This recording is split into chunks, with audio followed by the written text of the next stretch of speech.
मटुन तुझे मिसल को साईं सचो सुबहानवा साईं सचो सुबहानवा आलम जो ए अल्लाह तू आलम जो ई अल्लाह तू राज़िक़ बि ऐं रहमानवा राज़िक़ बि ऐं रहमानवा मटुन तुझे मिसल को मटुन तुझे मिसल को साईं सचो सुबहानवा साईं सचो सुबहानवा खोलियो जॾहिं क़ुर्आन मूं हर वरक़ में वहदत ॾिठी हर वरक़ में वहदत ॾिठी कुल हुवल्लाह अहद तूं कुल हुवल्लाह अहद तूं चवंदो चिटो फरमानवा चवंदो चिटो फरमानवा मटुन तुझे मिसल को साईं सचो सुबहानवा साईं सचो सुबहानवा ईमान जी दौलत धणी कंहिंखे ॾींहुं कंहिंखां खसी कंहिंखे ॾींहुं कंहिंखां खसी ईमान जी दौलत धणी कंहिंखे ॾींहुं कंहिंखां खसी कंहिंखे ॾींहुं कंहिंखां खसी कंहिं नबीअ जो आज़र अबो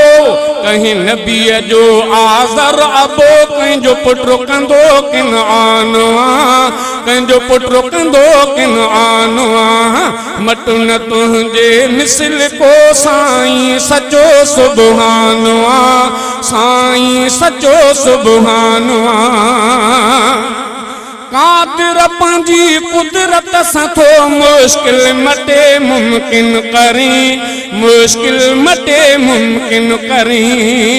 फेराए कीअं फिरऔन जो फेराए कीअं फिरऔन जो मूसा कंदो महिमानवा मूसा कंदो महिमानवा मटुन तुझे मिसल को साईं सचो सुबहानवा साईं सचो सुबहानवा मालिक मछीअ जे पेट में यूनुस साईं रिज़्क़ पियो यूनुस साईं रिज़्क़ पियो इब्राहिम लए आड़ाह खे इब्राहिम लए आड़ाह खे जन्नत कंदो सामानवा जन्नत कंदो सामानवा मटुन तुझे मिसल को साईं सचो सुबहानवा साईं सचो सुबहानवा खालिक ज़रे तो खाक खे इज़्ज़त ॾेई आला कयो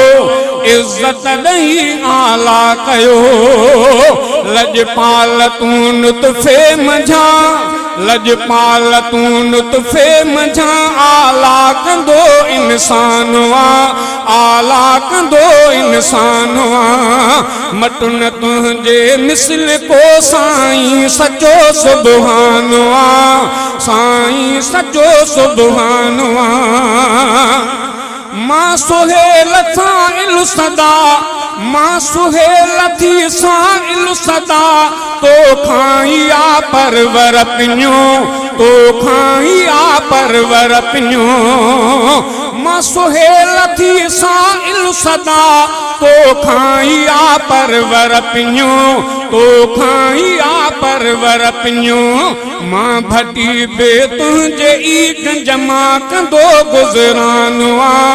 गंज मां कंदो गुज़रानवा मां भटी बे तुझे ई गंज मां कंदो गुज़रानवा गंज मां कंदो गुज़रानवा मटुन तुझे मिसल को साईं सचो सुबहानवा साईं सचो सुबहानवा।